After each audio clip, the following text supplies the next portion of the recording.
So here's the letter. Let's talk about this just for a minute. I don't want to get too bogged down on this, but is it that the letter? I mean, personally, for me, like the sentiment of the letter. I haven't read this latest letter, but the idea of like that people should vote for Biden on the left, regardless of where on the left you are in this election, I agree with.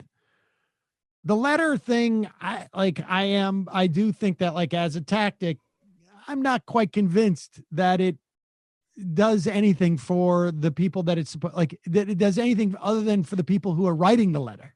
And then maybe some people who are already voting for Biden. It just seems to me that writing a letter in a publication is not an effective way of convincing someone to vote for Biden. Like like this voice of authority. But so is that what the what the issue is? It's just sort of like, this is silly and a little bit obnoxious and probably counterproductive. Yeah, that's a big part of it. I think most people have kind of made up their minds already one way or the other. And when they write these letters, it really just feels like virtue signaling on the part of older leftists, saying, you have to listen to us because we're older than you, even though they failed. Like, real talk, they didn't accomplish most of their goals. So I'm not sure why just being older than us makes them more knowledgeable about how to fight capitalism. But we went back and forth. I have kind of a nuanced view on it myself. I can see it from both sides, but we break down some of the arguments that they made, especially some of the historical ones, which are a little bit silly if you look at the history of popular fronts against fascism. And first of all, let me back up and say I don't believe that Trump is a fascist. I think he's pretty much a Republican on steroids, and we've seen these kinds of this kind of discourse before. You know, we saw it in 2004. We're probably going to see it again. But even if you want to look at the history of popular fronts against fascism, the communists and anarchists don't usually fare that well in the end. But yeah, we just went through some of the different arguments being made and the reasons why or why not why leftists would or wouldn't support Biden. I think part of the reason why organizations like DSA have been hesitant to really jump in this fight is because there's really no argument that it advances the fight for socialism, which is the reason why we exist as an organization. Whereas there was at least an argument for why the Bernie Sanders campaign might help build our organizational capacity. Although I was never 100% sold on that. I was more agnostic, although I certainly supported it as a good unto itself. We just got a suggestion that from Sperridge on the IM that you should write an open letter telling people to stop writing open letters. That might be a good idea. That might be funny. See what I mean, do. I think there's a distinction to be made between saying vote for Biden in a swing state, which I haven't heard an argument against that, unless you just don't care about voting at all. I mean, well, yes, I know you have. But I mean, like, look, my take on that is, okay, let's see what else you're doing for the political struggle. If it's just waiting for another candidate, then I'm not interested in it. But I think as long as you take voting seriously, which I do, I would say, yeah, there's no argument against voting for Biden in a swing state. I mean, I'm willing to concede that point just from an ultra left position, wherein I saw Bernie on a certain spectrum of harm reduction, and I see Biden on kind of the same spectrum, just, way, way, way less harm reduction. And also, it matters way less to me than it does to the people who get mad at me when I decide to be a contrarian about it. So I'm not going to die on that hill, because if folks think I'm an asshole, they're not going to listen to me about anything else. That's well, true there's too. also not an argument for it. Like, there's not an argument if you take voting seriously for not voting for Biden in a swing state. I mean, I don't think I'll vote for Biden in New York, because I'll probably vote for Bernie or something. But I also think there is a difference between DSA. I think DSA should take some some of independence from Biden, because Biden had "I'm not a socialist" T-shirt or whatever that was. Yeah, and he's been nothing but hostile to them. Like, I think as an organization, that's fine to delineate. I think they should, agitate for other issues and not knock doors for Biden. Yeah, and like spend our resources on local races if we're talking about electoral politics, or labor organizing campaigns, the rank and file strategy, or figuring out how to slot ourselves into this incredibly inspiring and seemingly spontaneous street movement erupting all over the country, which is much more relevant, in my opinion, than this garbage election that's happening. I think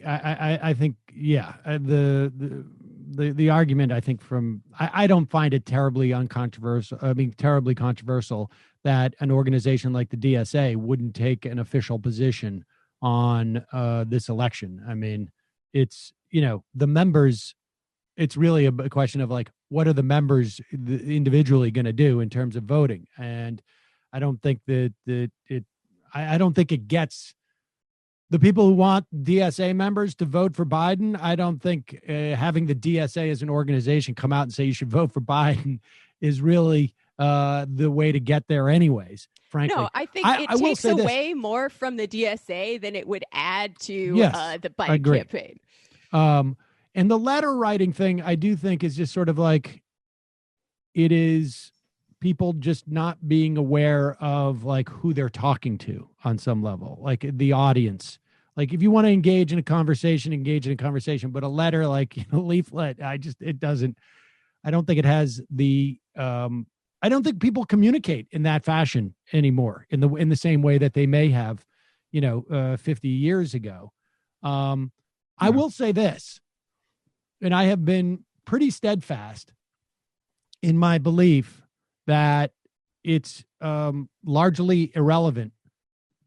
The importance of voting for, in this instance, Biden in a state like New York is irrelevant. And really the argument has been broadly been swing state.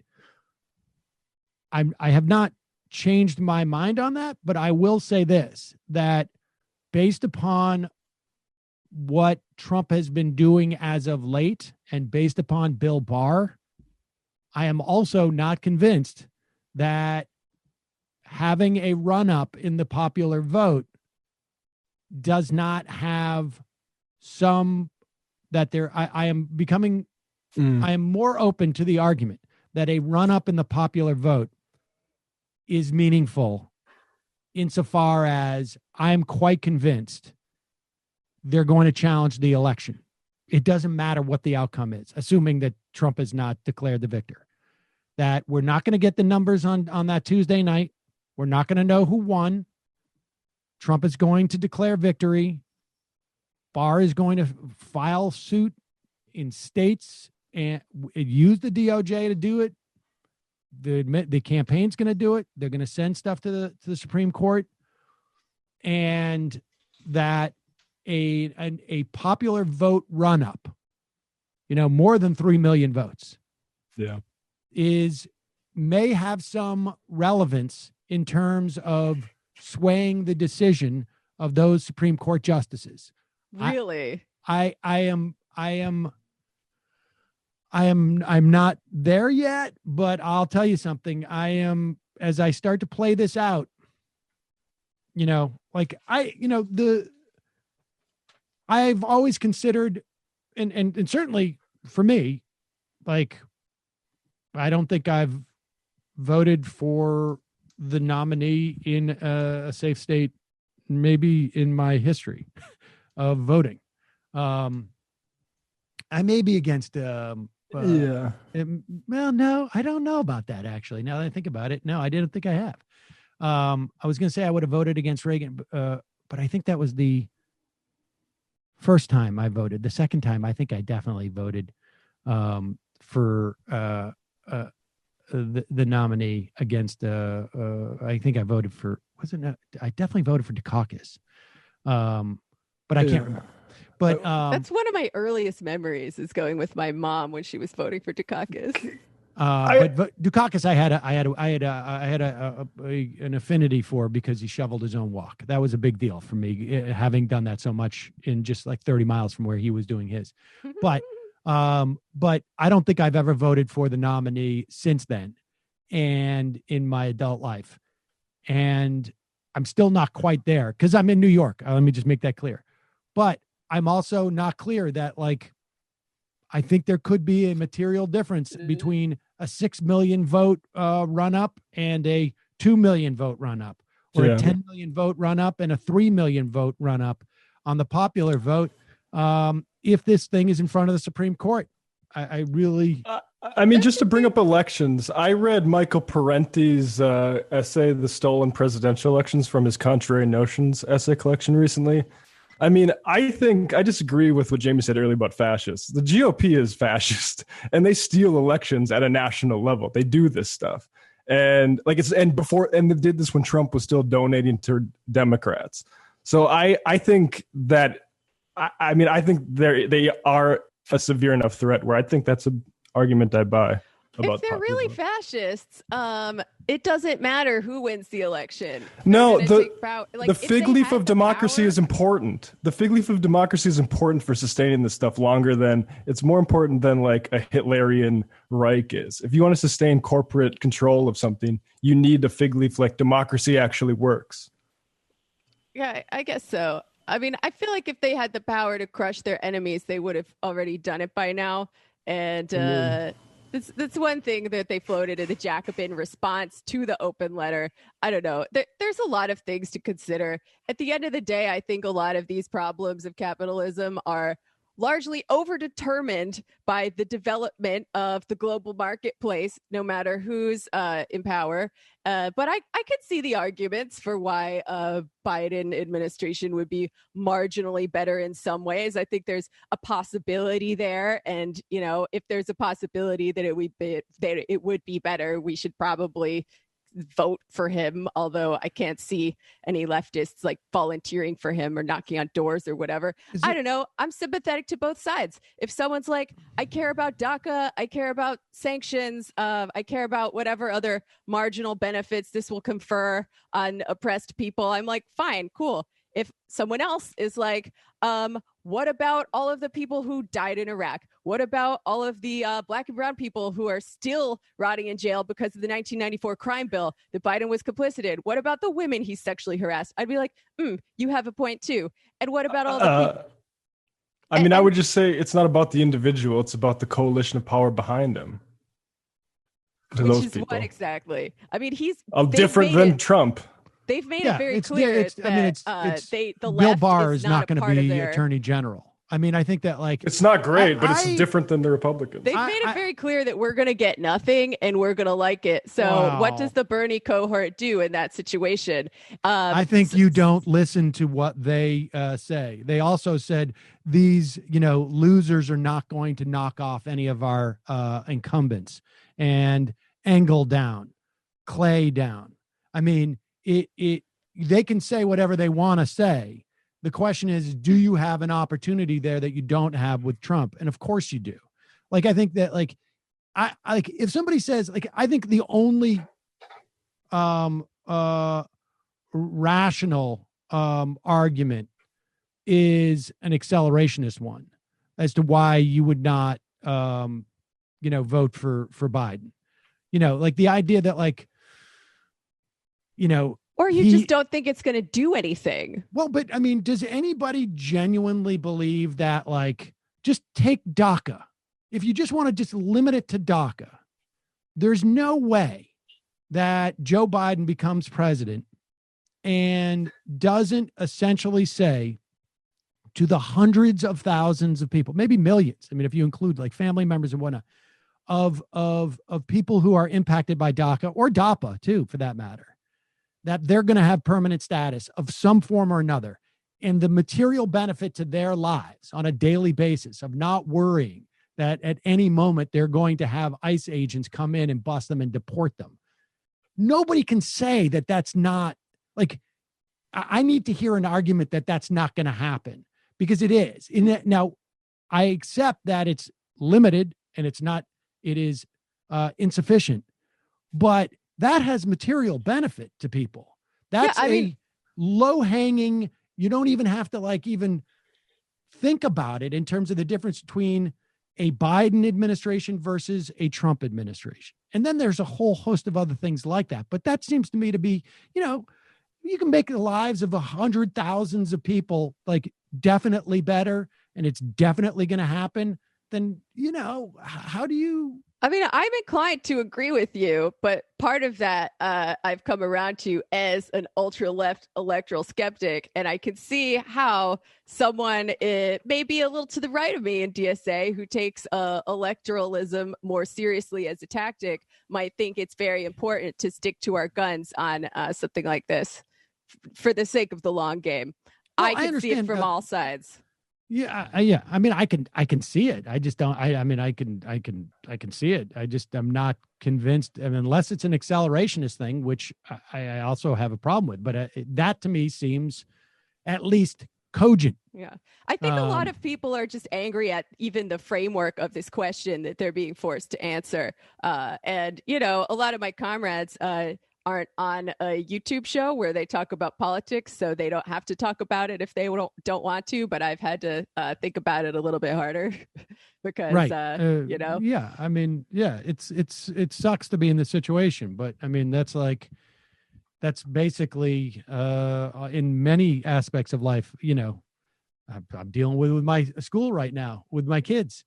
It's like, do you want a crap sandwich? Or do you want a crap sandwich with mustard? And I'm like, well, I don't know. I guess I have to taste both of them, but you're not allowed to taste. Trying to figure out which one's where. And I'm inclined to agree with you, except for the fact that for the folks on the other side of this question, they're trying. I mean, we're all trying to get to a world where no one has to choose between a crap sandwich and like a crappier sandwich. And if in this short interregnum period, they need to stick to their guns and not.